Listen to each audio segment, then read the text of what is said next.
queridos alunos do Instituto de Psicologia da Universidade do Estado do Rio de Janeiro. Mais uma aula de Psicologia e Processos Básicos. Essa é a nossa 8ª videoaula.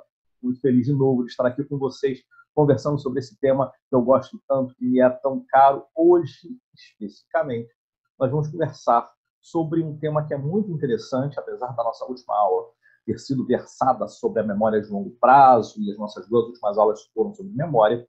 Hoje eu vou trazer para vocês também memória, mas a partir de uma diferente perspectiva, a partir de um diferente prisma. Isso é muito importante, porque no final das contas, quanto mais perspectivas a gente souber, quanto mais diferentes pontos de vista a gente tiver contato na psicologia, mais fácil e mais completa vai ser a nossa formação enquanto psicólogos, e é isso que eu vou tentar trazer um pouco para vocês hoje. Então, hoje, o nosso papo vai ser sobre memória no cotidiano. E aí percebam que eu vou aqui hoje discursar e conversar e apresentar diversas evidências para vocês sobre como é que funciona a nossa memória no dia a dia. E aí, isso é muito importante de vocês compreenderem, porque a memória do dia a dia, a memória que a gente se lembra de fato, os fenômenos que ocorrem no nosso cotidiano, eles são diferentes daqueles fenômenos que ocorrem dentro dos laboratórios, quando a gente está fazendo pesquisas circunscritas a determinadas situações, né?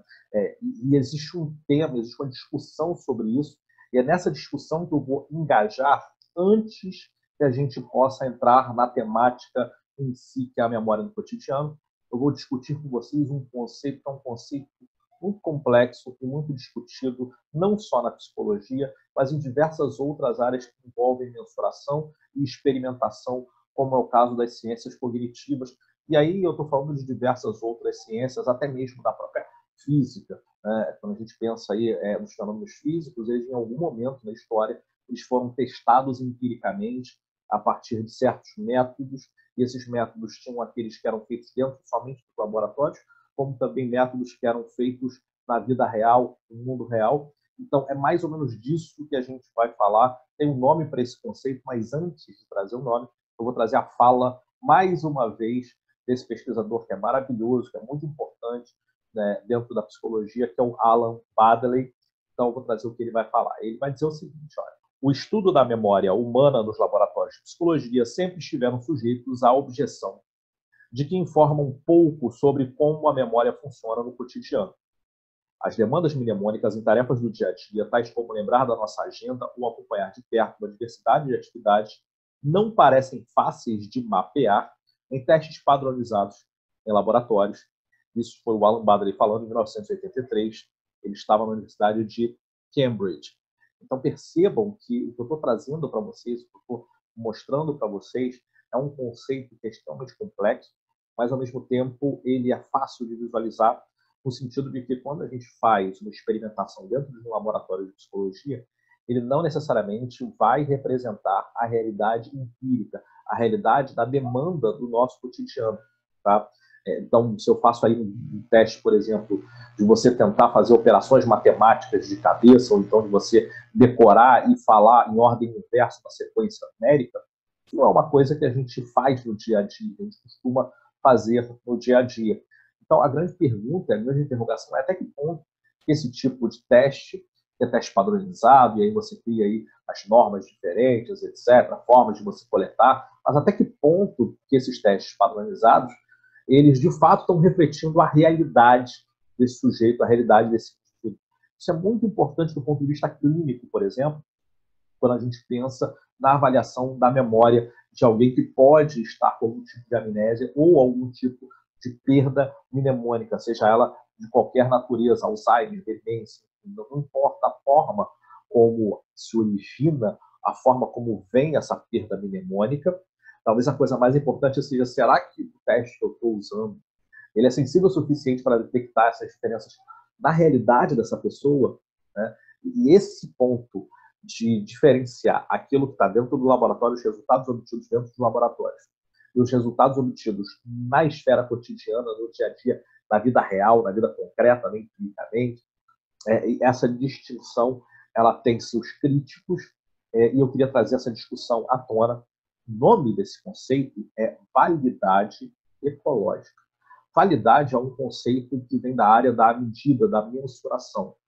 As áreas de medida e mensuração são áreas que se propõem a desenvolver instrumentos que são balizados, que são padronizados, e esses instrumentos seriam capazes de quantificar certos fenômenos, sejam eles fenômenos físicos, fenômenos químicos, biológicos, ou mesmo fenômenos psicológicos. Essa é a ideia central da mensuração, e quando a gente fala de validade, a pergunta que se faz aí nesse caso é: será que o meu instrumento, será que aquilo que eu criei, o meu instrumento de medida, será que ele de fato está avaliando aquilo que eu proponho que ele avalie? Por exemplo, será que ao pedir para vocês decorarem uma sequência numérica e falar de trás para frente, será que eu estou de fato avaliando memória? Ou será que eu estou avaliando um aspecto, uma parcela muito pequena da memória que não necessariamente vai ter algum tipo de comprometimento diante de uma situação maior ou diante de uma situação no cotidiano, enfim. Então, essa é a grande pergunta. Será que o teste de conclusão padronizado que foi desenvolvido dentro de um laboratório, será que ele serve para a vida real? Essa é a questão da validade ecológica. E eu vou trazer 2 exemplos para vocês. Se vocês repararem, ambos estão olhando para uma maçã verde, né? Então, você tem um rapaz ali com um aparato de fronteamento, com todo o equipamento computadorizado, ele está olhando para uma maçã verde na tela de um computador, ao passo que o bebê está experimentando essa maçã verde, né? Então, até que ponto que essa maçã verde, dentro do laboratório, olhar para essa maçã verde dentro do laboratório, olhar na tela do computador essa maçã verde, de fato vai trazer a experiência cotidiana de você ter contato com uma maçã verde. A gente sabe que esse tipo de contato ele é absolutamente limitado, né? Ou seja, existe uma limitação real, concreta, entre você olhar um objeto na tela de um computador ou na tela da televisão, ou seja lá onde for, e você ter contato de fato real com aquele objeto. Existem outros inputs sensoriais que a gente está falando, a gente vai ter olfato, a gente vai ter tato, a gente vai ter paladar, tudo isso envolvido ali na maçã verde, quando você tem contato direto, coisa que você não tem quando você está olhando na tela do computador. E o que os cientistas vão falar é que, de alguma maneira, o fato de você ter contato concreto, contato com diversos órgãos sensoriais, com os fenômenos que acontecem no seu cotidiano, fazem com que, de alguma maneira, esse tipo de memória seja construída, constituída e evocada de maneira diferente do que quando você estivesse no laboratório. Então, quando eu estou no laboratório, estou avaliando um tipo de memória específico, que é a memória utilizada por um input sensorial dentro do laboratório, como se fosse uma coisa separada da esfera da realidade, porque ele é circunscrito a um determinado conjunto de fatores. Quando você olha para os aspectos cotidianos, existem outros tipos de input sensorial, existem outras informações, existe, por exemplo, o contexto em que isso acontece, existe a companhia em que você está no momento em que o fenômeno acontece, existem as emoções que estão atreladas, associadas ao fenômeno em si. Então, absolutamente todas essas questões, elas deveriam ser consideradas no laboratório, mas não o são.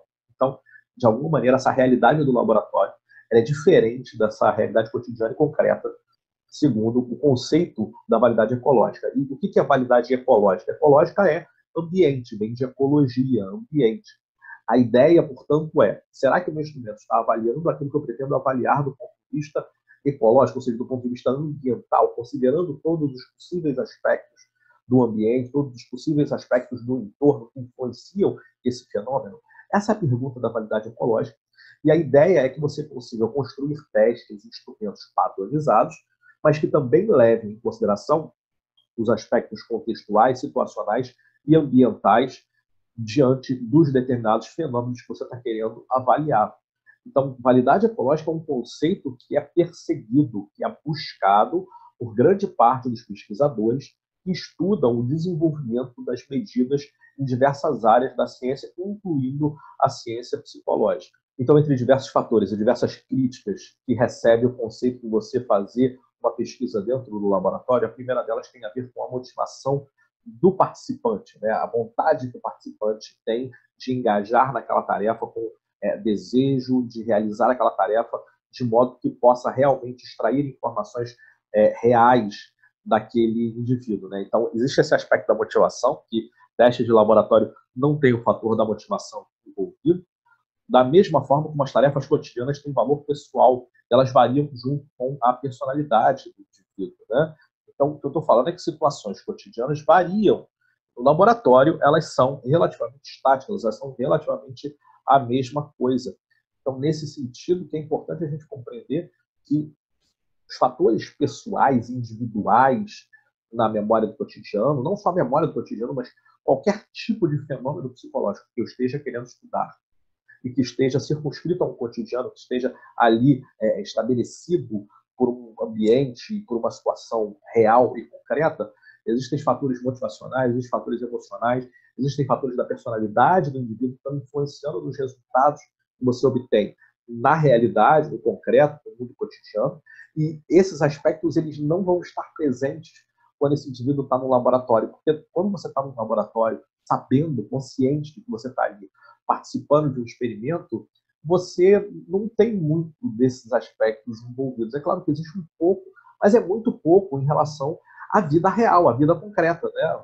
Na vida real, nós tomamos certas decisões que não necessariamente a gente vai conseguir reproduzir no laboratório, porque existem inúmeros fatores individuais, pessoais e ambientais, situacionais, contextuais que a gente não está levando em consideração quando a gente está no laboratório. E mais evidências sobre isso que eu estou afirmando para vocês aparecem quando a gente olha para os estudos científicos que tentam comparar instrumentos e situações e protocolos experimentais feitos em laboratório com aqueles que são feitos considerando a validade ecológica ou tendo em vista a validade ecológica. A primeira coisa que a literatura científica mostra para a gente é que, em relação à motivação, vários estudos sugerem que a instrução que é dada, né, então, é possível modular a motivação na instrução. Então, a instrução que eu dou modula o tipo de motivação que eu tenho. Vou dar um exemplo muito simples, né? O ser humano ele é altamente competitivo, a nossa cultura é uma cultura muito competitiva. Então, se eu tenho dois adultos, que são pessoas já aculturadas e já assumiram esse papel na cultura, eu tenho dois adultos, eu viro para eles e falo, olha, aquele que conseguir responder mais rápido essas perguntas que eu vou apresentar para vocês vai levar um bombom de chocolate, por exemplo. Só isso já é o suficiente para você ter um aumento no tempo de reação e uma diminuição no tempo de resposta desses indivíduos. Né? Em outras palavras, só a competitividade, gerando competitividade e criando uma recompensa, criando um prêmio, isso é suficiente para eu alterar, para eu modificar os resultados do que eu simplesmente fazer a pergunta para a pessoa e a pessoa responder. Mesmo que eu fale com ela, olha, eu gostaria que você tentasse responder o mais rápido possível, certamente não será tão rápido quanto se essa pessoa tivesse um competidor ou alguém para se espelhar.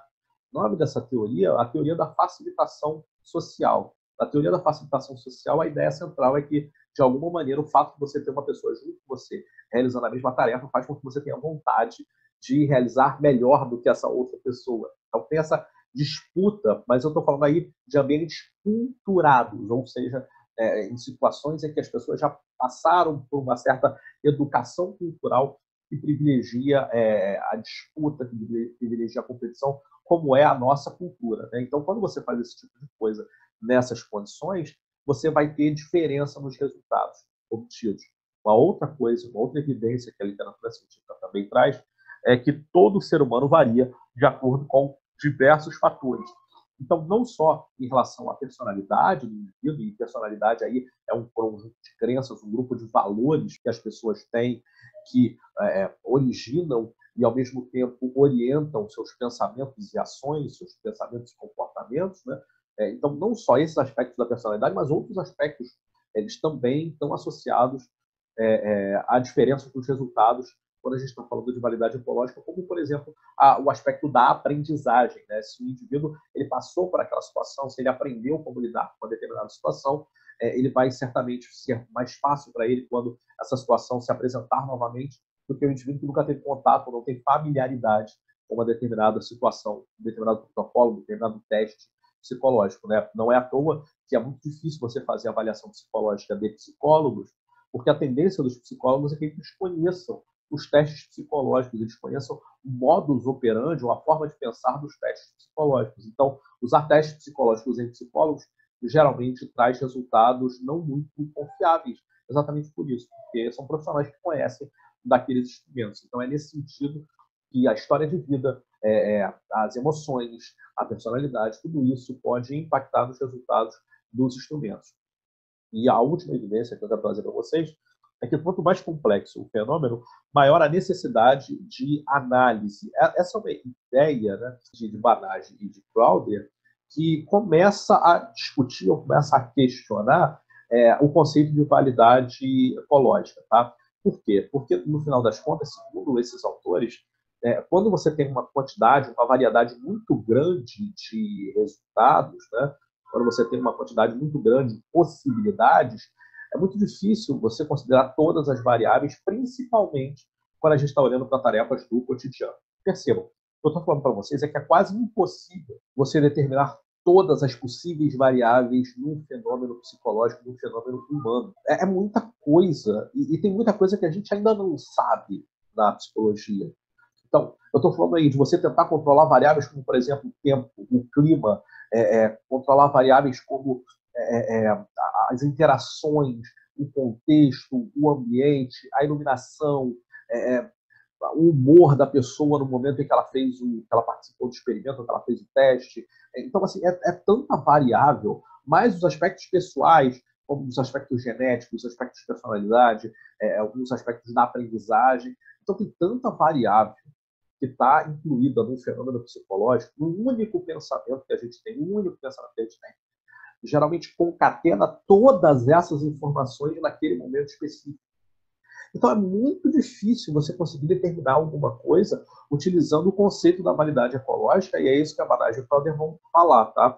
E, na verdade, eles estão sinalizando aí exatamente esse aspecto do cuidado que a gente tem que ter quando a gente discutir a questão da validade ecológica, porque quando a gente olha para situações do ambiente, situações do cotidiano, é quase impossível você determinar quase todas as variáveis que estão envolvidas naquele fenômeno.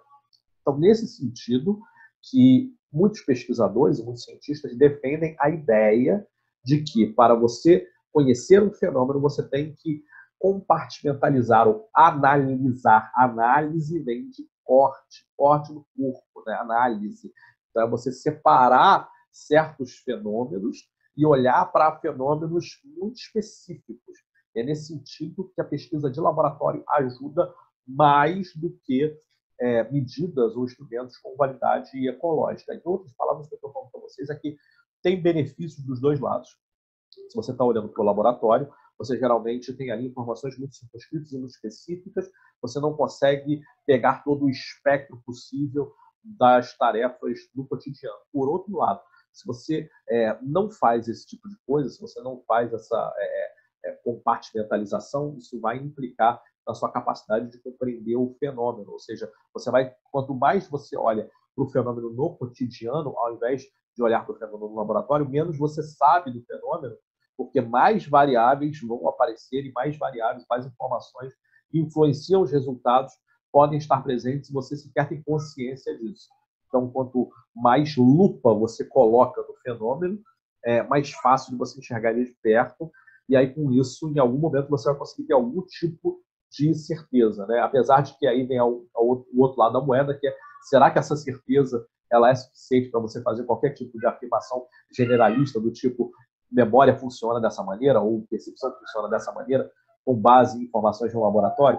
Então, essa é uma discussão que é muito grande nessa área, é muito interessante, e esses autores eles vão trazer uma questão que é a seguinte: eles dizem que um dos argumentos principais da validade ecológica é que, na grande maioria, as informações que são obtidas empiricamente em situações ecologicamente constituídas, em pesquisas ecologicamente pensadas, é que existe o aspecto da contra-intuição. O que é isso de contra-intuição? É a ideia de que bom conhecimento científico, um bom resultado científico, ele vai contra a intuição das pessoas, ou seja, é algo que é da ordem do contra-intuitivo, no sentido de que, de alguma maneira, a racionalidade e a lógica elas não são suficientes para gerar aquele resultado empírico. Tá? Essa foi a ideia central, e a ideia central do conceito da teoria da gravitação universal, né? Que é aquela ideia de que os corpos eles se atraem desde que eles tenham massa. E foi isso que o Isaac Newton calculou quando ele desenvolveu lá a fórmula da gravidade, né? Só que percebam, para ele conseguir chegar a esse resultado, ele precisou passar por uma série de outros fatores e criar, inclusive, um método de fazer cálculo, de fazer derivar os resultados de diferentes equações para poder chegar na sua teoria, né? Então, na verdade, o Isaac Newton ele desenvolveu aquilo que a gente conhece hoje como cálculo, o cálculo que o pessoal das engenharias faz, que foi desenvolvido os métodos, os primeiros métodos foram desenvolvidos pelo Isaac Newton, e ele precisou desenvolver esses métodos para poder chegar à ideia, ou para poder derivar a ideia de que os corpos eles se atraem desde que eles tenham massa. Para chegar a esse resultado, precisou desenvolver um outro método. Então, essa ideia de que ele precisou desenvolver um outro método e pensar de uma maneira diferente faz com que, de alguma maneira, nós pensemos que o que o Newton fez foi seguir a sua intuição. O que ele fez foi, ok, eu tenho aqui uma ideia muito boa, isso tem lógica, isso tem sentido, então eu vou desenvolver diferentes métodos para demonstrar que isso que eu estou pensando faz sentido e de fato fez, né? Ou seja, a ideia de Isaac Newton da gravidade, né, dos corpos se atraindo, foi uma ideia intuitiva, mas ele precisou criar outros métodos para poder chegar a demonstrar empiricamente, comprovar matematicamente essas ideias que foram intuitivas, né? Um outro exemplo de uma evidência contra-intuitiva, recentemente eu conduzi uma pesquisa com pessoas durante a pandemia da Covid-19, né? E aí o que aconteceu? A gente coletou dados sobre como é que as pessoas estavam se sentindo em relação a dois aspectos quando esses aspectos estavam presentes na vida delas. A primeira, a presença de crianças em casa, e a segunda, a presença de idosos em casa. Olha só o que eu vou falar para vocês. Quando as pessoas tinham crianças em casa, os indicadores de saúde mental eram melhores. Então, mesmo com a presença das crianças em casa, mesmo com aquele estresse de ter que fazer a criança estudar, ter que fazer a criança assistir às aulas virtuais, ainda assim, os pais, ou responsáveis, ou pessoas que viviam com a criança, relatavam melhores níveis de saúde mental quando comparados com pessoas que não tinham crianças em casa. Olha só que coisa curiosa, né? Isso seria um indicador contra-intuitivo. Então, segundo o conceito da validade ecológica, essa é uma boa evidência científica, porque ela é contra-intuitiva, da mesma forma como a ideia de que os corpos se atraem, que é a ideia do Isaac Newton, e foi a ideia de diversos outros filósofos ao longo da história da humanidade, não seria uma boa ideia, dado que ela é intuitiva, né? Ou seja, as minhas evidências seriam melhores do que as evidências de Isaac Newton, segundo o conceito da validade ecológica, esse conceito da contra-intuição. Tá? Então é disso que se trata quando a gente fala de contra-intuição, e é disso que os autores vão sinalizar que a contra-intuitividade não pode ser um critério para estabelecer se uma evidência científica é boa ou se ela é ruim. E aí eles trouxeram um exemplo, o Banage e Crowder trouxeram um exemplo de uma pesquisa que eu acho muito interessante e que eu acho que vale muito a pena ser vista e ser estudada, que foi uma pesquisa de Digis, de 1988, ou seja, tem bastante tempo que se vê e que se estuda a sensibilidade, na verdade, a fragilidade da validade ecológica. O que eles fizeram? Eles pegaram as entrevistas feitas pelos policiais depois de acidente de carro. Então foram um total de 500 entrevistas, aquela notação que o policial faz, as perguntas que o policial faz logo depois que se sofre um acidente de carro. Então pegaram 500 dessas entrevistas dos policiais e examinaram essas entrevistas, e somente 13 dessas 500 de fato coadunavam ou batiam com a realidade dos fatos, com a realidade que realmente tinha acontecido, porque eles cruzaram todas as informações para chegar a essa mais provável realidade. E ao fazer isso, a quantidade de coisas que não batiam, portanto, coisas que não tinham a mínima interseção entre os relatos das pessoas, era gigantesco, né? Quer dizer, somente 13 dessas entrevistas podiam se dizer, ok, elas realmente fazem sentido com as evidências, elas realmente fazem sentido com o que realmente aconteceu. A grande maioria dessas entrevistas, elas não dava para confiar nos resultados, não dava para confiar naquilo que as pessoas tinham dito, né? Isso é um dado muito importante. E aí eles selecionaram os principais aspectos que estão associados a essa dificuldade de você conseguir juntar a realidade com a observação que a pessoa fez daquela realidade. Eis aí o que eles trouxeram de informação, né? A primeira é que existia uma redução severa na quantidade de informações em relação ao acidente. Então, logo após o acidente, as pessoas tinham uma redução severa das informações, ou seja, elas não conseguiam contar tudo o que tinha acontecido. Em outras palavras, é mais ou menos como se eu tivesse batido com o meu carro, tivesse quebrado a lanterna, tivesse também arranhado a lataria, e eu falasse, não, olha, eu bati no carro e quebrou a lanterna. E parou por aí. Não, assim, quebrou a lanterna, arranhou a lataria. Às vezes, a lanterna que eu olhei naquele momento pode ter acontecido. Não, olha, eu acho que quebrou a lanterna inteira, dianteira, mas, na verdade, só quebrou o vidro da seta, por exemplo. Né? Tudo isso, todas essas informações, elas estão suscetíveis à minha própria impressão pessoal e ao meu olhar, à minha perspectiva.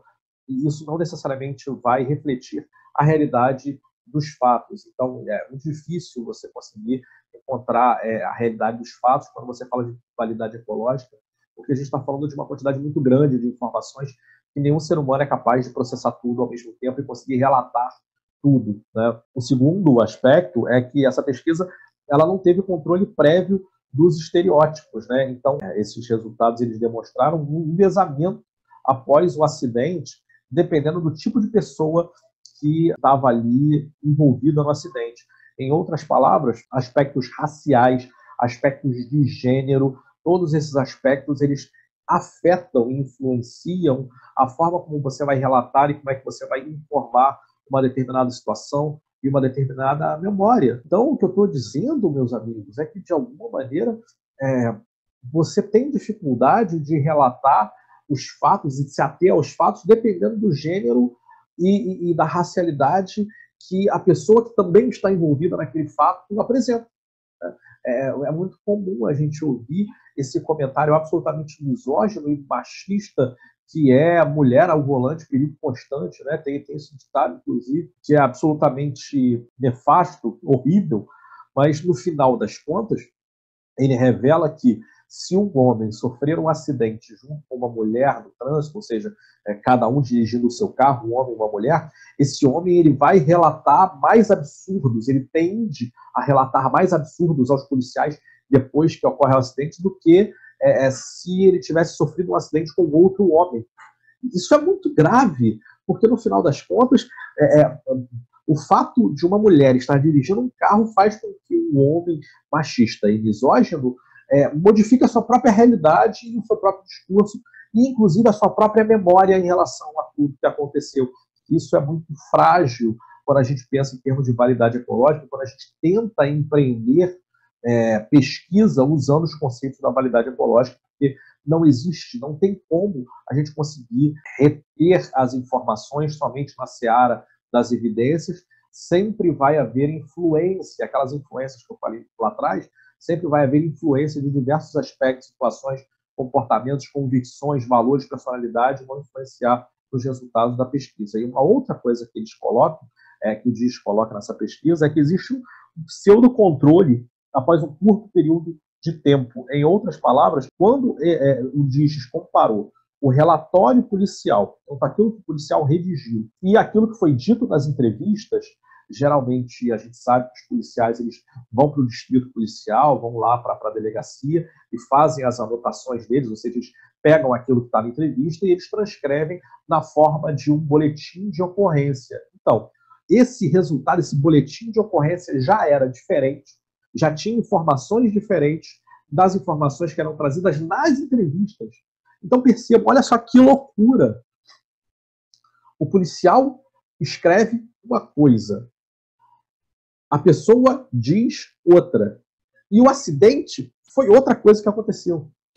Então é quase que um telefone sem fio infindável quando você tenta fazer uma pesquisa usando os conceitos da validade ecológica, principalmente essas pesquisas qualitativas que usam entrevistas em situações muito específicas, contextuais, situacionais, né?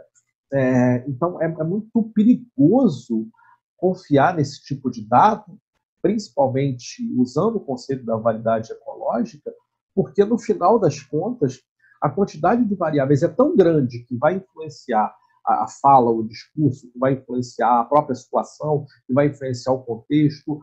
É tão grande a quantidade de variáveis que acaba se tornando um telefone sem fio, aquela brincadeira do telefone sem fio, uma pessoa fala uma coisa no início e quando chega lá no final da fila já é outra coisa completamente diferente. Então, é disso que se trata quando a gente está falando de validade ecológica e dos riscos e perigos que a validade ecológica corre. Tá? Então, de um lado, você vai ter pessoas que vão defender a validade ecológica, e eu concordo com muitas dessas afirmações. Eu acho importante, sim, a gente fazer pesquisa no cotidiano, eu acho importante a gente fazer pesquisa no contexto, na realidade concreta, né?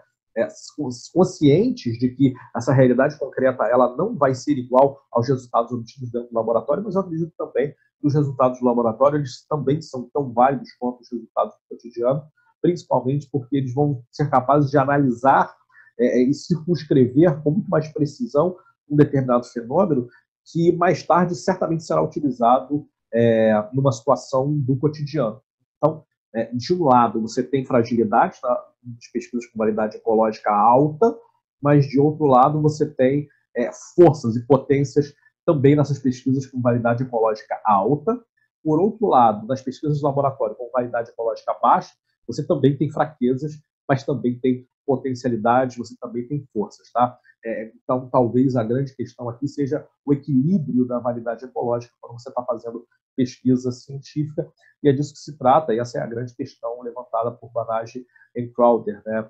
A ideia de que, de alguma maneira, é muito difícil da gente conseguir obter dados que são confiáveis se a gente olha para a validade ecológica e somente para a validade ecológica, da mesma maneira como é muito difícil você obter dados que são generalizáveis quando você olha somente para as pesquisas de laboratório. Você precisa um pouquinho dos dois quando você desenha a sua pesquisa, principalmente na psicologia.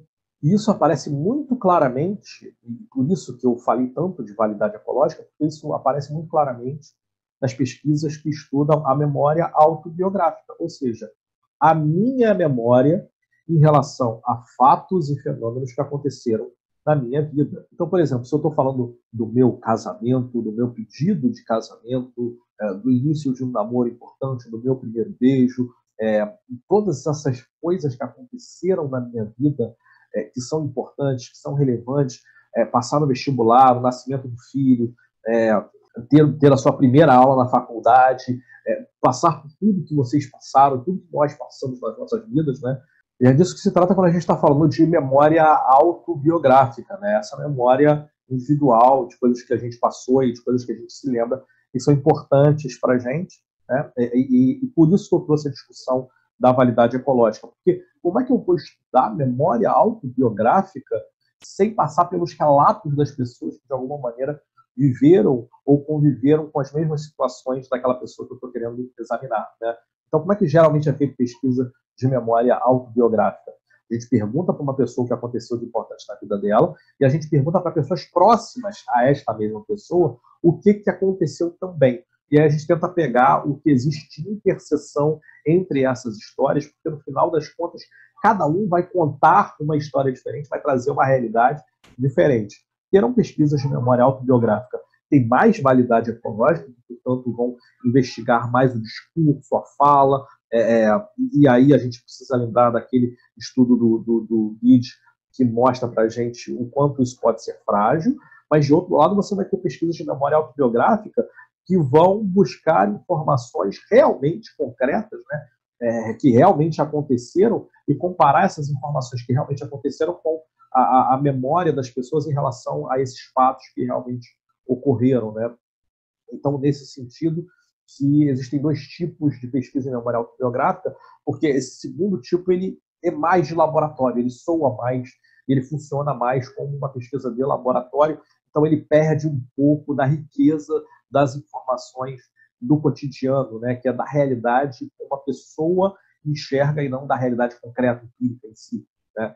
Então, talvez essa seja a grande dificuldade quando você estuda memória autobiográfica e quando você tenta saber se realmente aquela pessoa passou por aquela situação ou não, né? Quer dizer, ninguém nunca vai saber, só aquela pessoa vai ter contato com a realidade, vai ter tido contato com a realidade concreta, mas nem sempre essa realidade concreta vai, de fato, ser refletida naquilo que a pessoa está falando. Então, é muito difícil estudar a memória autobiográfica, e por isso que a memória autobiográfica é uma memória que vem a partir do conceito de memória no cotidiano. Em outras palavras, é uma memória mais ecológica, porque ela envolve mais fatores e mais dimensões do sistema psíquico. E percebam que a memória autobiográfica ela é diferente da memória episódica somente. Tá? A memória episódica é quando eu conto uma história, quando eu conto um episódio.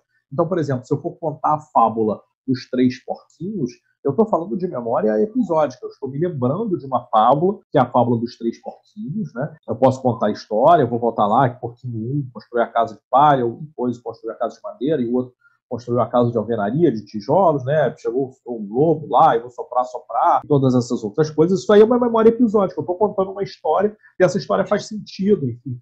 Mas ela não necessariamente ocorreu comigo. A memória autobiográfica é uma memória, também é episódica, mas ela aconteceu comigo, né? Quer dizer, ela é biográfica no sentido de gerar uma identidade para mim por conta dessa história. Ou seja, a história que eu estou contando da minha memória, ou seja, aquilo que aconteceu comigo, ela representa algo que é meu, que é a minha identidade, a minha personalidade. Então, todos esses aspectos psicológicos, eles perpassam a minha memória autobiográfica, coisa que não necessariamente vai acontecer na minha memória episódica. Pode acontecer na minha memória episódica, quando eu estiver, por exemplo, contando a história de uma viagem que alguém fez, uma viagem que eu fiz, pode, sem dúvida alguma, até porque, por exemplo, se eu vou contar uma viagem que eu fiz, vai ter esse aspecto episódico de contar a viagem, mas também vai ter o aspecto autobiográfico de contar histórias sobre aquilo que estava acontecendo, as minhas emoções, as minhas sensações sobre aquilo que estava acontecendo. Mas, de um modo geral, é importante a gente sinalizar que a memória episódica ela é mais abrangente, né? Ela considera diversos aspectos da contação de histórias diferentes da memória autobiográfica, que é tão somente a nossa memória daquilo que aconteceu com a gente. Isso nos leva à seguinte questão: como é que é organizada a nossa memória autobiográfica diferente da memória episódica? Então, o primeiro aspecto que a gente tem da memória autobiográfica, as evidências que as pesquisas em relação à memória autobiográfica trazem, é em relação às memórias em flash. Tá? De alguma maneira, a nossa memória ela não é algo corrente, ela não é um filme que passa na frente dos nossos olhos. Na verdade, são flashes, são imagens que estão ali organizando essa história que a gente conta, mas ela nunca é algo corrente, semelhante a um filme, ela está mais para um grupo de slides que vão passando na nossa frente, que a gente vai se lembrando dos eventos em função desses flashes que estão na nossa memória. E, geralmente, esses flashes, na memória autobiográfica, eles estão associados a situações que são muito marcantes na nossa vida. E aí eu vou trazer alguns exemplos para vocês, como, por exemplo, onde você estava no dia em que você ouviu da tragédia de Brumadinho. Em que condições que você ouviu essa tragédia de Brumadinho? Onde você estava? Como é que aconteceu para você? Como é que foi esse evento no dia em que aconteceu a tragédia de Brumadinho? Provavelmente muitos de nós vão ter flashes associados a essa tragédia, que é uma tragédia muito grave, mas a gente tem uma ideia, mais ou menos, de onde nós estávamos, o que nós estávamos fazendo. Eu mesmo consigo me lembrar que eu estava dirigindo no carro quando eu ouvi a notícia pelo rádio. Então, o rádio do carro que me informou, e quando eu fui sabendo daquilo, eu fiquei muito chocado. Falei, nossa, mas de novo, que coisa horrível. Então, tem todas essas questões que podem aparecer e que aparecem para a gente ter a nossa memória autobiográfica em relação a um evento que aconteceu. E agora eu vou trazer outro exemplo de um evento que também foi muito importante e que foi muito marcante, e que certamente vocês vão se lembrar onde vocês estavam quando ocorreu, que foi a tragédia do Ninho do Urubu. Então, onde vocês estavam? Como é que foi aquele dia? Como é que vocês souberam da notícia? Né? Aqueles que são rubro-negros, aqueles que são flamenguistas, certamente vão se lembrar de como ocorreu, de como é que foi, de qual foi a notícia, de como foi a repercussão. Tudo isso é muito importante da gente compreender, porque quando existem fenômenos e quando existem situações que são muito marcantes, como foram as tragédias de Brumadinho e a tragédia do Urubu, é muito marcante para a gente saber onde a gente estava, porque essas memórias elas fazem parte e constituem a nossa própria identidade, a nossa própria personalidade, e ela vem na forma de flash. Ela não é aquela história corrente, eu me lembro que eu estava, tarará, tarará. Geralmente a gente tem flashes mnemônicos, coisas que vão aparecendo aos poucos, né?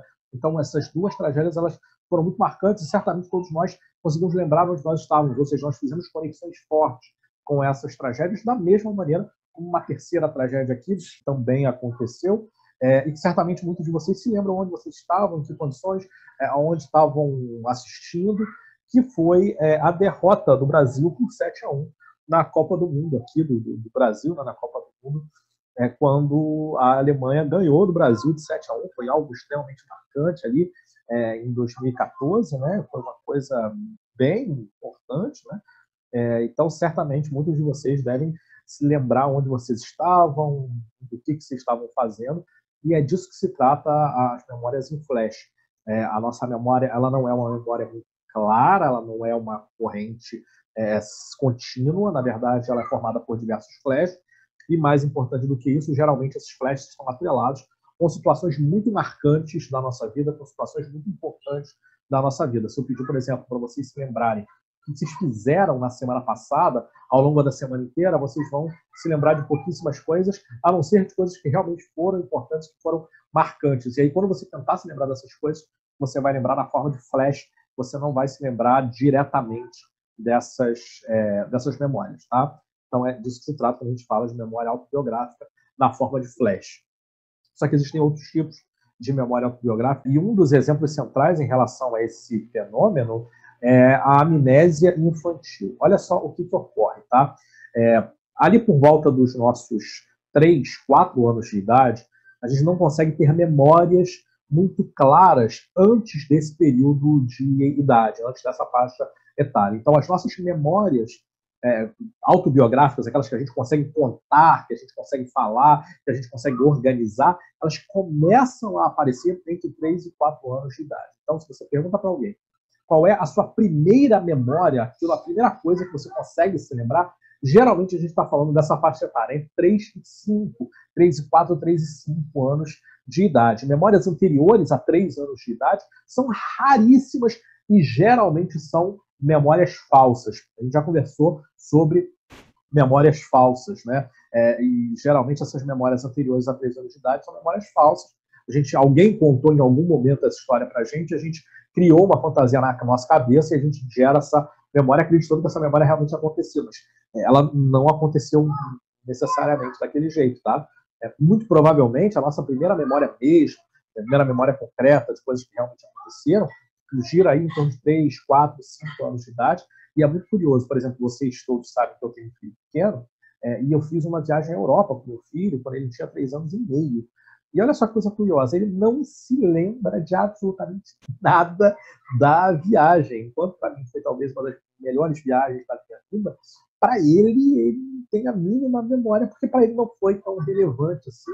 Né? Então, assim, e outra coisa, provavelmente o cérebro dele não estava amadurecido o suficiente para dar conta de contar essas histórias e para dar conta de guardar essas informações. Então, de alguma maneira, e curiosamente, a única coisa que de fato ele se lembra, porque ele conta essa história, mas aí repare que pode muito bem ser uma memória falsa dele, pode ser, porque é uma história que eu conto para ele, que é quando a gente visitou a casa do Pica-Pau. Eu tinha lá a casa do Pica-Pau, toda bonitinha, cheia de madeira, e ele entrou na casa do Pica-Pau, viu a casa do Pica-Pau, e ele conta para as pessoas, não, mas eu lembro que eu vi a casa do Pica-Pau. Isso ele conta, né? Pode ser um flash, pode ser essa memória em flash que a gente tem, uma memória autobiográfica, dele ter entrado na casa do Pica-Pau, ter visto, ter um flash daquela memória? Pode. Mas também pode ser memória falsa, porque eu conto várias vezes para ele que ele foi na casa do Pica-Pau, que ele viu isso, que ele viu aquilo. Então, é muito difícil você conseguir determinar se de fato é uma memória autobiográfica dele, talvez a primeira memória dele, por volta de 3 anos e meio, ou se, na verdade, ele está reproduzindo algo que eu sempre passo para ele. Então, isso é muito difícil da gente determinar. principalmente por conta das evidências científicas associadas à tal da amnésia infantil. Então, existem 4 grandes modelos de amnésia infantil que eu vou explicar para vocês. O primeiro modelo, que é o modelo de Howe e Courage, de 1997, é a teoria do self cognitivo, que diz o seguinte: a partir do momento que eu consigo me reconhecer como ser humano separado da minha família, portanto, eu consigo ter uma identidade própria, a partir desse momento é possível gerar uma memória autobiográfica. Porque eu só vou ter uma memória de mim mesmo e da minha biografia no momento em que eu começo a me distanciar e gerar a minha individuação, né? Meu processo de ser um indivíduo diferente das pessoas da minha família e que é descolado dos conceitos que me atribuem, né? Quer dizer, eu sou Alberto, eu sou filho dos meus pais, sou, mas eu só começo a me ver como um indivíduo isoladamente, e que não é filho dos meus pais, portanto, não depende de outras informações contextuais para me considerar um indivíduo, eu só começo a ter isso aí por volta de 3 a 4 anos de idade. Tá? Antes disso, você eu seria o eu com 2 anos, o eu, Alberto, com 2 anos de idade, seria o eu filho do meu pai e da minha mãe, né? Ou seria o meu eu que frequenta a creche e tal, e que é amigo do fulano de tal. Então, a nossa identidade até os 3, 4 anos de idade, ela está circunscrita às contingências que estão sendo impostas para a gente. A partir do momento que eu começo a me considerar indivíduo sozinho, isolado, independente do que outras pessoas digam, falam, fazem, ou se apresentam, independente das configurações sociais, eu começo a ter um self, eu individual e cognitivo, ou seja, eu consigo pensar sobre mim mesmo, eu consigo analisar o que está acontecendo comigo mesmo, independente do que aconteça com as outras pessoas, e é aí que começam a aparecer as primeiras evidências associadas à memória autobiográfica. Só que, olha só, de um modo geral, o que as evidências científicas na área do desenvolvimento apontam é que isso não acontece por volta de 3, 4 anos de idade, na verdade, começa a acontecer ali por 5, 6 anos de idade, no final da primeira infância. Então, isso de alguma maneira não consegue explicar a amnésia infantil como um todo. Como é que a gente explica, por exemplo, as memórias autobiográficas que a gente tem entre 4 e 5, ou entre 4 e 6 anos de idade? Pela teoria do self cognitivo, essa teoria ela não consegue dar conta de explicar esse fenômeno, essa janela temporal, por isso que outros pesquisadores pensaram em outros modelos. O segundo modelo que eu quero conversar com vocês é sobre a teoria do desenvolvimento da linguagem, ou teoria sociocultural, de Fivush e Nelson, de 2004. O que eles vão falar na teoria do desenvolvimento da linguagem?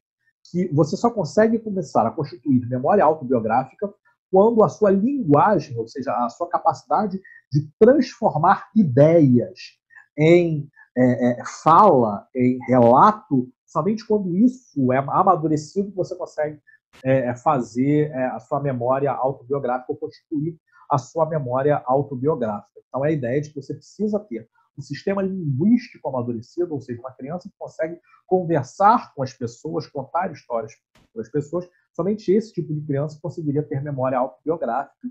E aí, qual é a grande questão em relação a esse modelo teórico? Ele fica faltando explicar, por exemplo, como é que pessoas sem linguagem ou sem uma linguagem constituída, né, ou amadurecida, poderiam sim ter memória autobiográfica, né? E aí, como é que a gente vai fazer para explicar, por exemplo, crianças que têm algum tipo de déficit ou deficiência sensorial que eventualmente conseguem manter a sua memória autobiográfica e manter o seu desenvolvimento, o percurso do seu desenvolvimento intacto, apesar de não ter uma linguagem bem estruturada ou amadurecida, né? Então, nessas situações, essa teoria ela não dá conta, né? Ela não dá conta dessas exceções. Então, a gente precisa pensar em outras formas que vão além somente do aspecto da linguagem. O aspecto da linguagem é importante para a constituição de uma memória autobiográfica? Sem dúvida alguma. Né? Da mesma maneira como o self, ou seja, o reconhecimento de si mesmo, também é importante para a constituição de uma memória autobiográfica. Então, não é que essas teorias estejam erradas, elas estão somente incompletas, faltando lacunas, e é por isso que outras teorias começam a aparecer, e eu vou falar da terceira para vocês, que é a teoria dos 2 estágios, que é Jack e Haim, que é uma teoria de 2010, eles vão falar o seguinte: Olha, até 2 anos de idade, nós temos um estágio do desenvolvimento que é um estágio que está muito mais focado nos aspectos psicomotores, do desenvolvimento dos membros, da coordenação motora, e principalmente dessa nossa capacidade de comunicar aquilo que a gente quer, mas esse desenvolvimento ele não é um desenvolvimento social ou psicossocial, tá? Ele é um desenvolvimento que está circunscrito a aspectos psicomotores, portanto, da motricidade, do movimento, e aspectos da comunicação para você comunicar aquilo que você deseja, aquilo que você quer.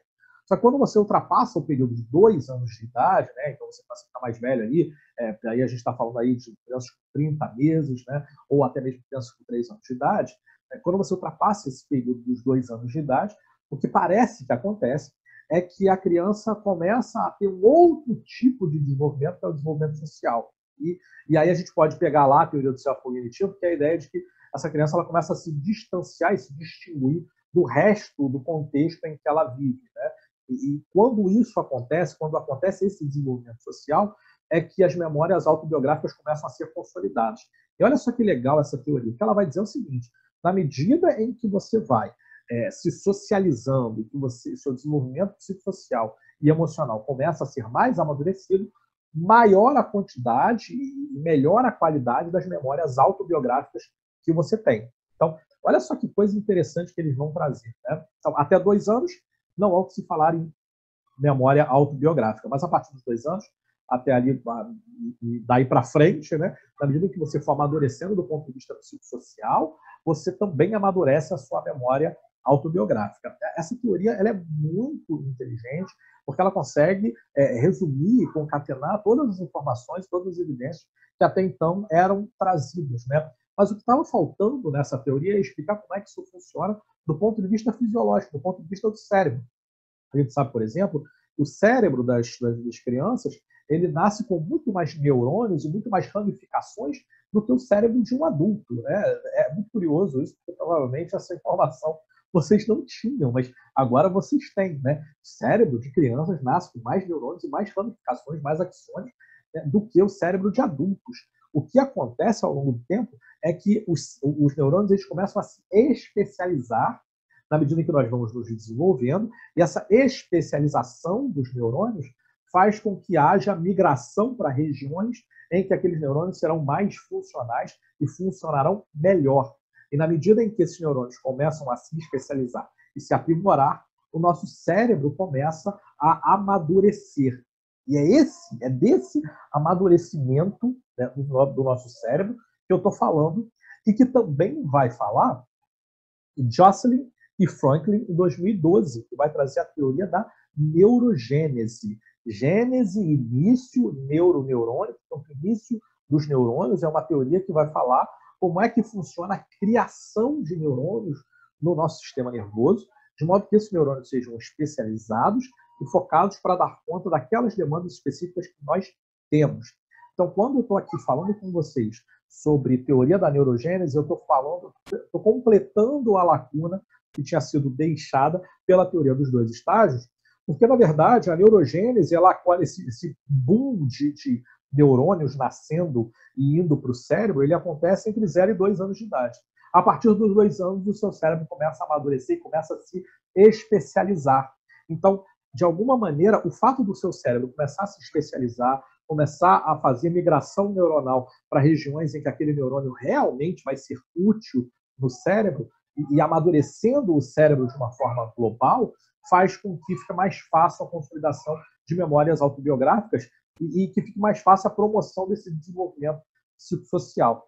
Então, essas teorias, elas se complementam, todas elas, na verdade, elas se complementam, elas tentam cobrir as lacunas umas das outras, de modo que quando você junta essas 4 teorias, o que você tem é um círculo virtuoso no sentido da explicação do fenômeno. Então, quando vocês olham para essas setinhas que mostram aí o quanto que uma teoria completa a outra, né, a gente consegue compreender que, na verdade, a amnésia infantil, enquanto fenômeno, está ali dependente, né, depende sim desses aspectos mais biológicos, mas também mais sociais e culturais.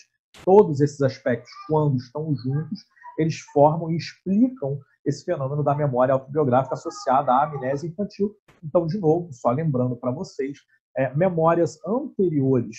Não, percebam, eu não estou dizendo que é impossível ter uma pessoa que não se lembre de quando tinha 2 anos, ou de quando tinha 1 ano, ou de quando tinha 2 anos e meio. Não é que é impossível, mas a probabilidade disso acontecer do ponto de vista de desenvolvimento, inclusive do desenvolvimento do cérebro, é muito baixa. Então, o mais provável é que essas memórias, pessoas que relatam com 2 anos fazendo isso, faziam aquilo, e que se lembram, o mais provável é que sejam memórias falsas, porque em algum momento alguém, um tio, um primo, um pai, a mãe, professor, alguém contou para essa pessoa que ela fazia isso, ela ouviu, processou e gerou uma memória falsa, não necessariamente vai ser uma memória verdadeira, uma memória que realmente aconteceu. Tá? Então, é disso que se trata quando a gente está falando desses aspectos. Eu acho importante a gente sinalizar isso para vocês compreenderem isso, porque é muito comum a gente dizer que eu me lembro de quando eu tinha 2 anos. É improvável que você se lembre de quando você tinha 2 anos, a menos que você seja um suprassumo genético, né? O que é improvável também, né? Todos nós somos normais, então vamos nos ater aí das nossas memórias aí dos 3, 4 aninhos para frente, tá? É disso que se trata o fenômeno da amnésia infantil. Mas não só desse fenômeno que eu quero falar de memória autobiográfica, também há outros fenômenos que eu acho que são importantes da gente discutir. Da mesma forma como nós temos a amnésia ali nessa fase da infância, nós também temos aquilo que a gente chama de pico de reminiscência. O que é isso? Quando a gente tem ali em torno de 15 a 30 anos de idade, entre 15 e 30 anos de idade, as coisas mais importantes, os fenômenos mais importantes da nossa vida tendem a acontecer nessa janela temporal, né? Então eu estou falando aí do nosso primeiro namoro, do nosso casamento, das nossas viagens ao redor do mundo e dos nossos filhos, né? Eles geralmente nascem aí nessa faixa etária. Não aconteceu comigo, no meu caso, meu filho nasceu um pouquinho mais tarde, dos 30, né? Mas não importa, o que vale aqui é a gente olhar para o conceito de pico de reminiscência e entender que, na verdade, o que eles querem dizer é que, do ponto de vista de memória autobiográfica, a maior parte das nossas memórias ao longo da vida vão ocorrer entre 15 e 30 anos de idade. Então, todas as memórias que nós vamos ter quando chegarmos no envelhecimento, elas vão estar circunscritas a mais ou menos essa faixa etária, porque é nessa faixa etária que, na nossa cultura, costumam acontecer os eventos que são mais importantes na nossa vida, como o nosso casamento, o nascimento dos nossos filhos, as viagens mais importantes. Tudo isso costuma acontecer nessa faixa etária. É claro que é possível que aconteçam outras coisas em outras faixas etárias, né? Mas o conceito de pico de reminiscência é porque, na verdade, a gente está nesse período aí de consolidação e de amadurecimento do nosso cérebro. E, na verdade, quando a gente está discutindo esses aspectos do pico de reminiscência, reparem que eu não estou aqui falando de que existe um aspecto biológico, existe um aspecto cognitivo que está associado a esse pico de reminiscência. Na verdade, isso é um aspecto muito mais cultural e contingencial. Por que eu estou fazendo essa afirmação? Porque pensem comigo e tentem responder essa pergunta que eu vou trazer para vocês. Quanto da nossa vida foi pensada para ser vivida entre 15 e 30 anos de idade? A gente está falando aí do vestibular, das nossas escolhas profissionais, das nossas escolhas dos relacionamentos românticos, dos nossos filhos. Tudo isso foi pensado e constituído na nossa sociedade para acontecer entre 15 e 30 anos de idade. E a segunda questão é, será que há evidências de perda de memória depois dos 30 anos? Será que a gente tem aí evidências científicas que mostram que as pessoas começam a perder memória a partir dos 30 anos?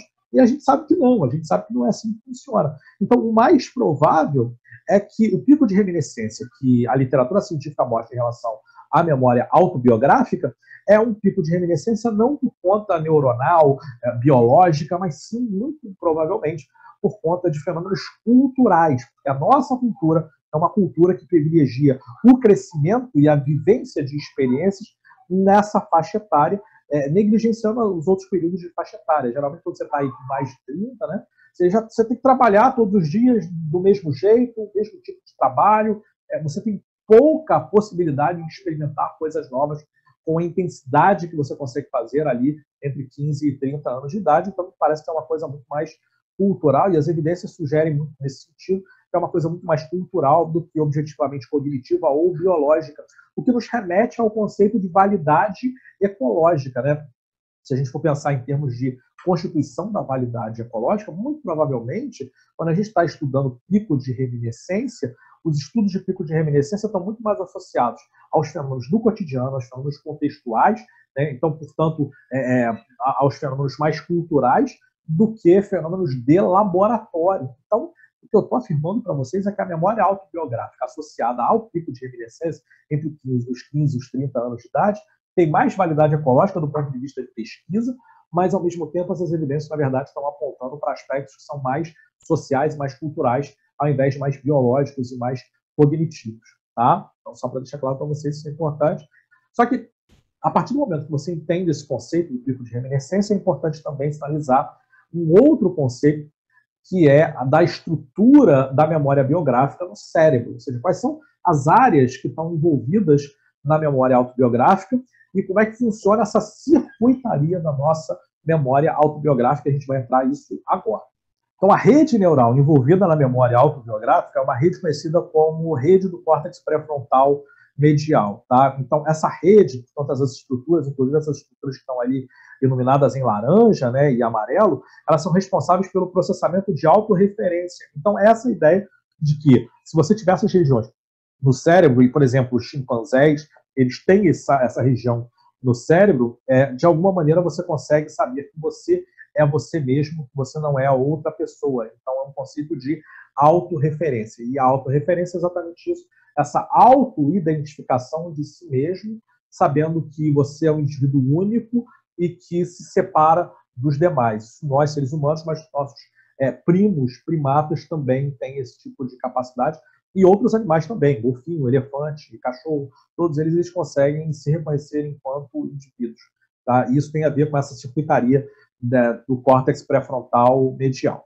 Uma outra circuitaria que também está envolvida na memória autobiográfica é a rede frontoparietal, que eu sinalizei para vocês em laranja. Né? Essa rede ela é responsável pela adaptação da realidade à situação e a produção verbal da memória. Então, quando alguém está ali contando a história, quando tem um vovô ali contando as histórias que ele viveu para as suas netinhas, ele está lançando mão exatamente dessa rede frontoparietal, porque ele está tentando adaptar a realidade, então ele está tentando explicar para as suas netinhas dentro daquilo que elas conseguem compreender, e não necessariamente da realidade como ela realmente aconteceu, mas também está havendo esse aspecto da produção verbal da memória. Então, contar para alguém a memória que você teve, contar para alguém a história que você teve de maneira verbal, é diferente de você lembrar da produção das imagens que você tem na sua cabeça, né? E para além disso, né, as imagens que você tem na sua cabeça, elas são uma adaptação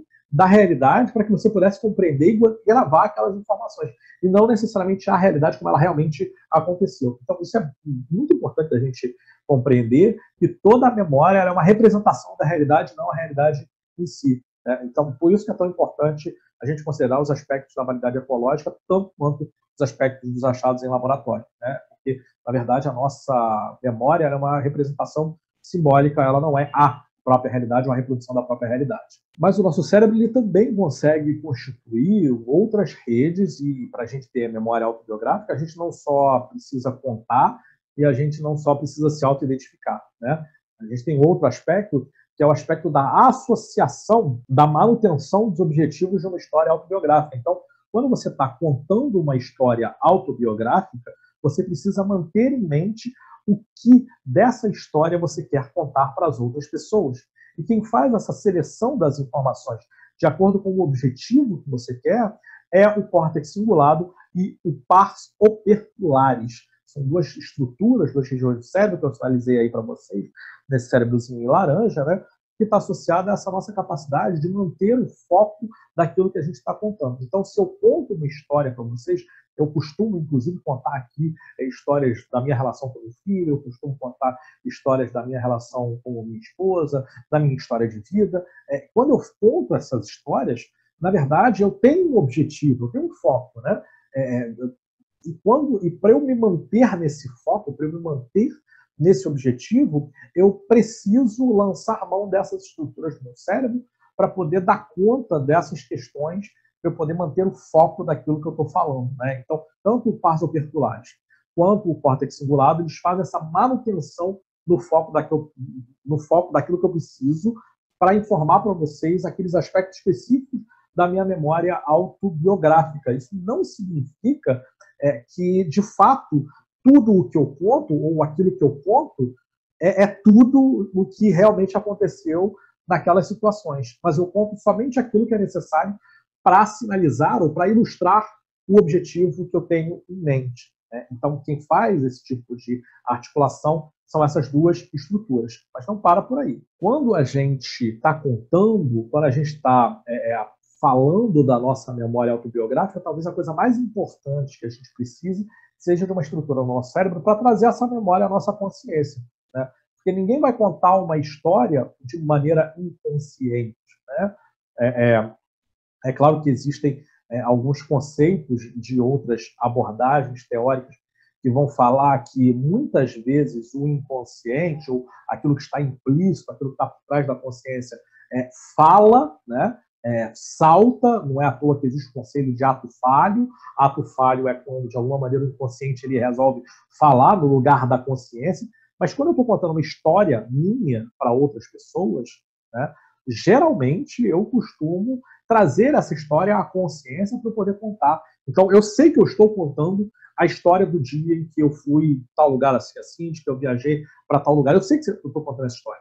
E a estrutura e a circuitaria envolvida em trazer essa história à consciência é a rede temporal medial que eu sinalizei aí para vocês em laranja. Né? Ela é responsável, portanto, por trazer a memória autobiográfica à nossa consciência. Então, a gente não só se lembra, né, aquilo que a gente conhece como evocação da memória. A evocação é você se lembrar, é trazer, é evocar essa memória à consciência, mas a gente também conta as histórias de maneira consciente, se lembrando daquilo que ocorreu e, principalmente, tentando receber informações sobre o contexto para a gente poder desenvolver essa história da melhor maneira possível dentro dos nossos objetivos. Então, repare que quando a gente está usando a memória autobiográfica, quando a gente está contando uma história que a gente viveu, a gente lança mão de uma série de regiões do cérebro com diferentes funções e que vão tentar, de alguma maneira, quando estão juntos, gerar essa contação de história muito mais rica, de maneira que eu consiga me lembrar daquilo que estava acontecendo naquele momento. Só que, em momento nenhum, eu falei que existe uma região do cérebro para retratar exatamente o que aconteceu. Tudo o que a gente faz é de maneira simbólica. As representações elas são abstratas. Então, nesse sentido, que a gente não pode falar de uma memória autobiográfica perfeita. Né? Toda a memória autobiográfica envolve uma série de variáveis, de fatores que influenciam diretamente não só a consolidação da memória, mas também todas as vezes que a gente se lembra.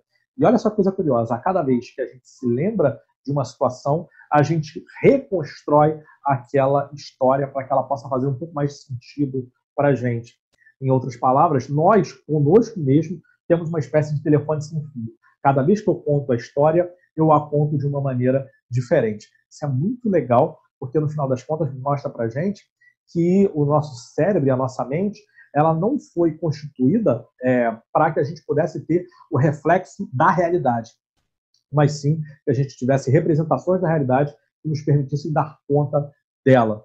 Essa é a grande questão e a grande pegada da memória de um modo geral. E eu acabei de falar para vocês de estruturas cerebrais que estão envolvidas na nossa memória autobiográfica. Por outro lado, essas estruturas cerebrais elas se conectam, elas se comunicam através de neurotransmissores. São hormônios, são proteínas que são sintetizadas em diversas regiões do nosso corpo e que chegam ao nosso cérebro com a função de gerar conexão entre os neurônios para transmitir informações entre eles, né? Gerar potencial de ação a partir das conexões entre neurônio pré-sináptico e pós-sináptico. Não vou entrar nesse mérito. Isso aí é uma outra disciplina, né? Que seria de neurofisiologia ou de neuroanatomia.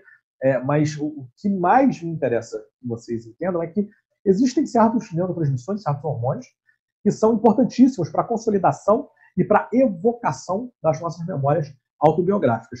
Então, o que acontece?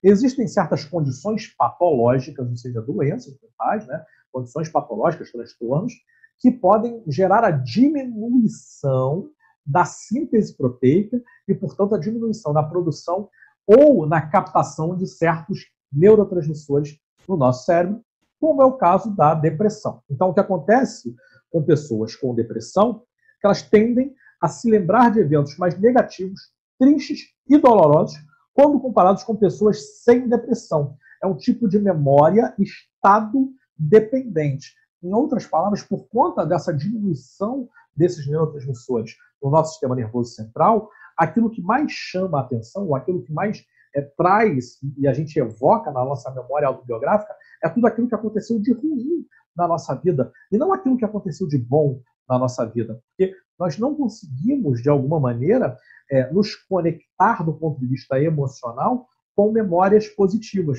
Então, quando você está em depressão, ou quando uma pessoa está com sintomas de depressão, provavelmente ela só vai conseguir se lembrar de eventos que foram muito ruins para ela, de eventos que foram muito negativos para ela. E aqueles eventos que foram bons, então, se uma pessoa está com depressão e você pede para ela se lembrar de uma coisa que foi muito boa na vida dela, ela provavelmente vai ter dificuldade em se lembrar dessas situações mais felizes, mais alegres, por conta da sua condição hormonal. Não tem a ver com uma opção da pessoa, a pessoa está optando por ficar triste, né? Eu pedi para ela lembrar de uma situação que é feliz, mas ela não conseguiu se lembrar porque ela não quer se lembrar. Não, não é volitivo, não tem consciência e vontade envolvidos. Tem condições hormonais do cérebro que privilegiam determinados aspectos da nossa memória, que são os aspectos da tristeza, da melancolia e dos aspectos negativos da coisa, dos eventos negativos que aconteceram na nossa vida. Então, trabalhar com uma pessoa com depressão, por exemplo, e olhar para a sua memória autobiográfica é uma bobagem, porque no final das contas você vai estar olhando para a memória autobiográfica de uma pessoa que está numa condição que não é a condição normal de funcionamento dessa mesma pessoa, tá?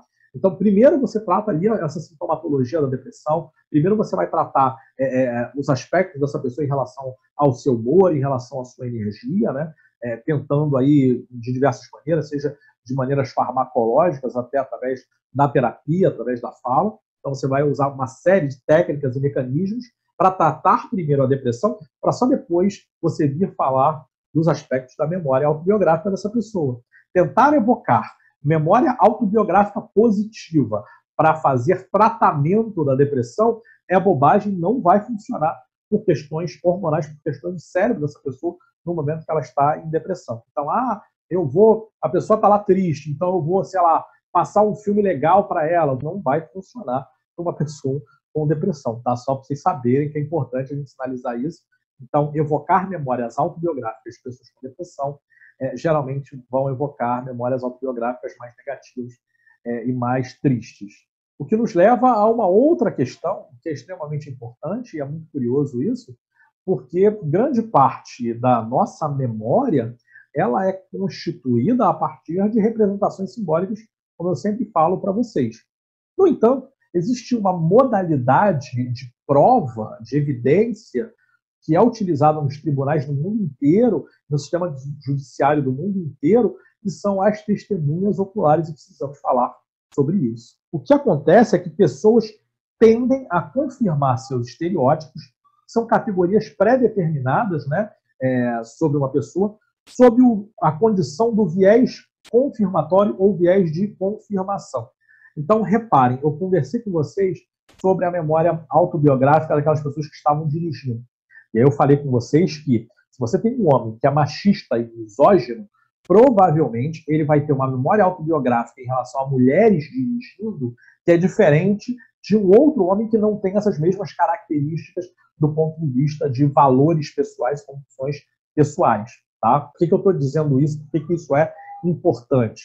Porque se eu for para um tribunal e de alguma maneira eu for falar sobre a qualidade de uma mulher ao dirigir, e eu sou um homem machista e misógino, eu vou apresentar evidências ou eu vou contar uma história que é uma história que é congruente com os meus valores de machista e misógino. E que, portanto, vão sinalizar que aquela mulher dirige mal. Mesmo que não tenha sido a verdade. Só que, para mim, isso é verdade. Por que para mim isso é verdade? Porque tem a ver com os meus valores, com as minhas convicções ou com os meus estereótipos. né? Os estereótipos, então, são exatamente essas configurações a priori, meus preconceitos, minhas preconcepções em relação a uma pessoa ou um determinado grupo de pessoas. Não é à toa que a grande maioria dos condenados em praticamente todos os sistemas judiciários do mundo são os negros, né? Tem uma razão para isso. E essa razão é o preconceito, o estereótipo que foi constituído em relação a uma racialidade ou em relação à pigmentação da pele, o que, assim, cá entre nós é um grande absurdo, mas eu não vou entrar nesse mérito. O fato concreto é que todas as vezes que você tenta contar uma história, a sua história vai tender a confirmar esse estereótipo, mesmo que a sua história não seja a verdade dos fatos, mas ela será a verdade para você. Então, usar testemunhas, né, como única fonte de prova no direito para condenar pessoas é uma insanidade, é uma loucura do ponto de vista científico, porque não dá para confiar na memória das pessoas, porque a memória das pessoas está condicionada, ela está associada aos estereótipos que essas pessoas têm, ou seja, aos seus preconceitos. E todas as histórias que as pessoas contam vão confirmar os seus preconceitos, as suas preconcepções. Elas não vão, elas não tendem, pelo menos, né? É claro que não dá para generalizar, não dá para falar nada disso, mas a tendência das pessoas é usar esse fenômeno, que é o viés confirmatório, para relatar suas histórias. E o viés confirmatório vai confirmar as suas próprias convicções. Não necessariamente contando a verdade dos fatos, mas sim desenvolvendo e criando uma própria verdade. E isso acontece muito o tempo todo quando a gente está contando uma história sobre alguma coisa que aconteceu. Eu vou trazer um exemplo para vocês muito concreto de como é que isso funciona e como é que os nossos preconceitos, as nossas preconcepções podem perturbar o nosso julgamento. É a questão do viés confirmatório, eu vou mostrar para vocês. Olhem para essa imagem, vocês vão ver aí 3 personagens, tá? E a pergunta é o seguinte: se vocês encontrassem esses 3 personagens na rua, de qual você fugiria e para qual você pediria ajuda? E por quê? Reparem nesses personagens e pensem na resposta. Qual você pediria ajuda e qual você fugiria? Pois então, meus amigos, olha só que coisa curiosa, tá? Esses 3 personagens, eles são personagens de filmes e videogames, e eles têm papéis diferentes e funções diferentes nas suas histórias. Mas só pela imagem já foi suficiente para vocês tomarem algumas decisões, né? Então, independente daquilo que vocês escolheram, eu vou contar a história de cada um desses personagens para que vocês possam agora, com as informações das histórias, pensar se as respostas que vocês me deram anteriormente continuam fazendo sentido ou não. Então, vamos lá. O primeiro personagem, aquele lá em cima, que é uma espécie de alienígena sem nenhum rosto, né? Ele, na verdade, é de fato um alienígena de um filme conhecido como Inteligência Artificial, dirigido pelo Steven Spielberg e com o roteiro do Stanley Kubrick, que conta a história de um androide que foi construído e que sonha em se tornar um ser humano, né? E, na verdade, esse alienígena ele vai ajudar esse androide a ter a experiência de vivenciar um período ali como uma criança, como um ser humano, sendo amado. Então, esse alienígena é um alienígena muito bonzinho, de uma sociedade muito boazinha, que ajuda um androide na história do filme Inteligência Artificial. O do lado é um personagem de um jogo de videogame, conhecido como Garrus, e ele, na verdade, ele é um policial. Ele é um agente policial intergaláctico, né? Um policial intergaláctico. Ele é um dos caras mais sérios e mais honestos do jogo inteiro. Enfim, um cara hiper dedicado, hiper competente como policial e como agente investigador. Então, ele é uma pessoa ótima para esse tipo de ajuda do ponto de vista de habilidades, etc. Né? Então, reparem que até agora nós só tivemos alienígenas bonzinhos do ponto de vista de história de vida, de história biográfica desses personagens. E agora vamos para a menininha. A menininha aparece no filme Homens de Preto e, na verdade, ela é bem assustadora. Segundo diz o próprio Will Smith no filme Homens de Preto, porque é uma menininha que está segurando um livro de física quântica, e ela não tem idade, ou não deveria ter idade, para compreender física quântica. Então, provavelmente, se trata de um alienígena malvado, disfarçado de menininha. Pelo menos essa é a história que o Will Smith conta no Homens de Preto, no primeiro filme Homens de Preto. Em outras palavras, o personagem que você deveria fugir era a menininha, e podia pedir ajuda para os outros dois sem problema nenhum. E aí repara como é que é muito curioso o nosso estereótipo, né? Como é que funciona a nossa estereotipia, os nossos preconceitos, né? Pouquíssimo provável de vocês terem fugido da menininha, a menos que você tenham assistido o filme, o que faz muito sentido, porque aí vocês conheceriam a história prévia da personagem. Mas, não sendo o caso, eu acho que é pouquíssimo provável que vocês tenham fugido da menininha e pedido ajuda dos outros dois alienígenas. Isso mostra o quanto que nós somos preconceituosos e estereotipados em diversas situações. Isso tem a ver com a nossa cultura, tem a ver com a forma como a gente foi constituído enquanto espécie. A gente tem preconceito, sim, e talvez o nosso maior desafio seja enfrentá-lo diariamente para que o nosso preconceito não oriente as nossas memórias e não consolide informações que não deveriam ser consolidadas. O que me abre espaço para falar do último tipo de memória que eu quero conversar com vocês, também um tipo de memória do cotidiano, mas que não é mais uma memória autobiográfica. Na verdade, ela é uma memória prospectiva. A gente já conversou um pouquinho sobre memória prospectiva aqui nessa disciplina, mas agora eu vou entrar com muito mais afinco, porque é um tema extremamente importante. A memória prospectiva é uma memória do futuro, tá? Então eu faço um planejamento para o dia de hoje, e a minha memória prospectiva é a minha capacidade de manter esse planejamento em foco, manter esse planejamento em mente, é gerar uma memória do meu planejamento para o futuro. Por isso, prospecção no sentido de prospectar, de colocar para frente, né? Então, uma memória daquilo que eu pretendo realizar, não necessariamente uma memória do que eu já realizei, tá? Então, é disso que se trata a memória prospectiva, e, portanto, é essa memória de um plano ou de uma programação realizada e a sua manutenção, portanto, a manutenção desse plano no seu pensamento, na sua cognição, na sua consciência. A memória prospectiva ela tem 3 componentes que são interrelacionados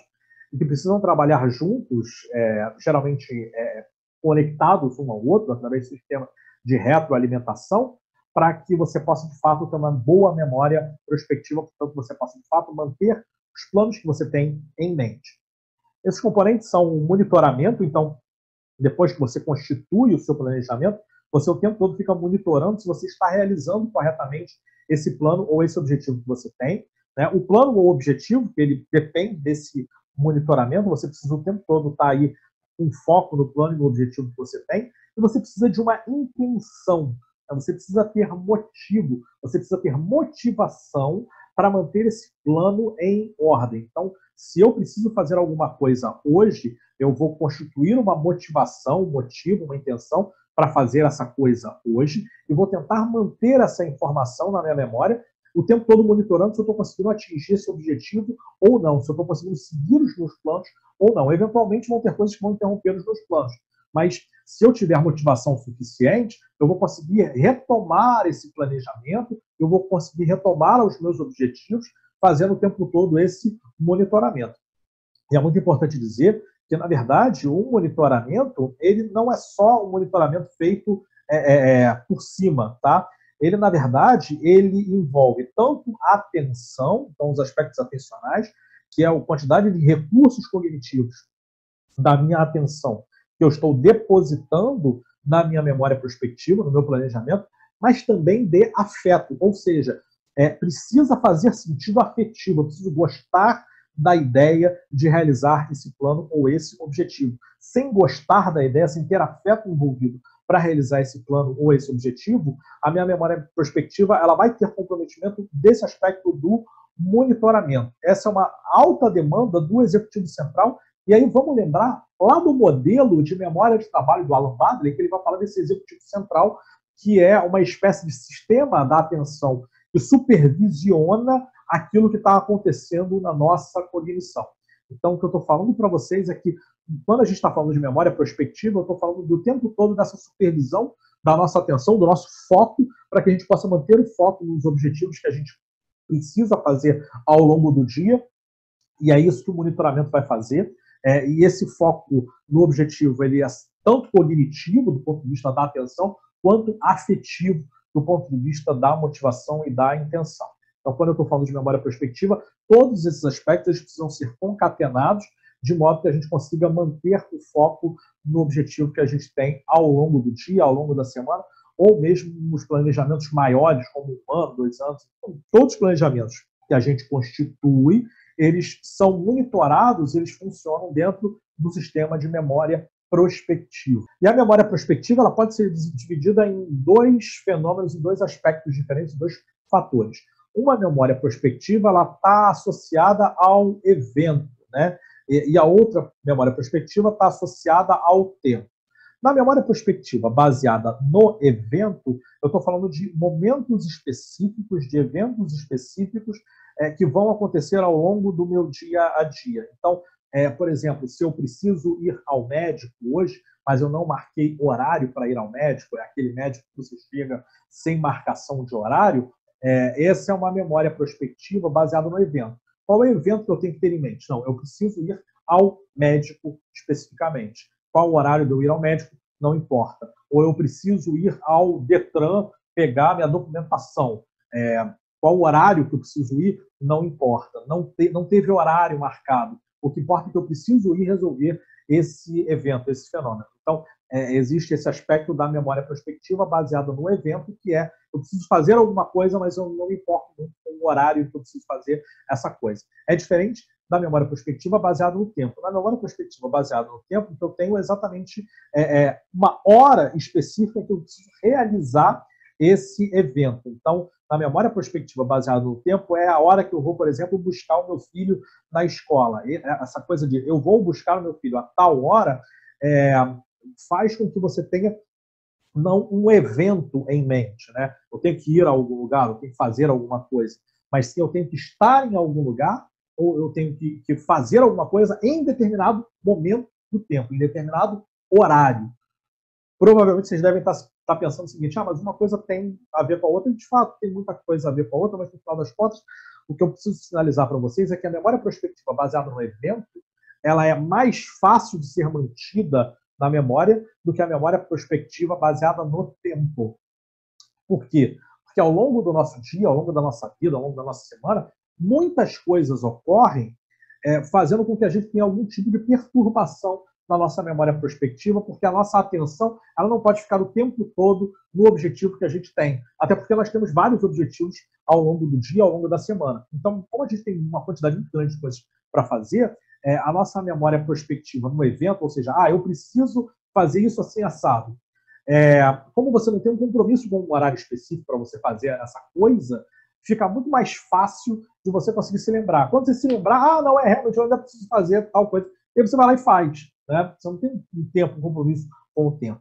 No entanto, a memória prospectiva baseada no tempo, essa é mais complicada. Porque essa precisa exatamente de um determinado horário, num determinado tempo, e aí você tem uma dificuldade muito maior do ponto de vista cognitivo de fazer essa manutenção desse horário, porque outras coisas podem entrar, outras coisas podem perpassar o seu dia. Né? Então, você tem uma hora muito específica para estar em algum lugar, muito importante que você coloque ali, você tenha outros artifícios de monitoramento, né? Aí você vai colocar um despertador do celular, você vai colocar um lembrete na agenda, você vai colocar um monte de coisas para conseguir se lembrar de que aquilo é importante, né? Então, você usa artifícios para você aprimorar a sua memória prospectiva, porque a memória prospectiva baseada no tempo, ela é mais difícil de ser mantida do que a memória prospectiva baseada no evento, porque a baseada no tempo, ela depende desse momento específico do tempo, ao passo que a do evento você pode se lembrar e fazer sem ter nenhum compromisso com o tempo. Tá? Então, essas são as 2 divisões da memória prospectiva. E também, falando de memória prospectiva, tem gente que tem doença por conta da memória prospectiva. Sério mesmo? Sério. Vou falar para vocês qual é. É o famoso transtorno obsessivo compulsivo. O transtorno obsessivo compulsivo, o TOC, né? Ele é um transtorno do espectro da ansiedade que tem como sintomas principais pensamentos intrusivos, avaliação de risco e planejamento excessivos, ou seja, a memória prospectiva dessa pessoa do transtorno obsessivo compulsivo, ela fica o tempo todo em atividade, o tempo todo, né, de forma excessiva, portanto, de forma patológica. Isso gera ritualização e confirmação repetida dos eventos planejados, né?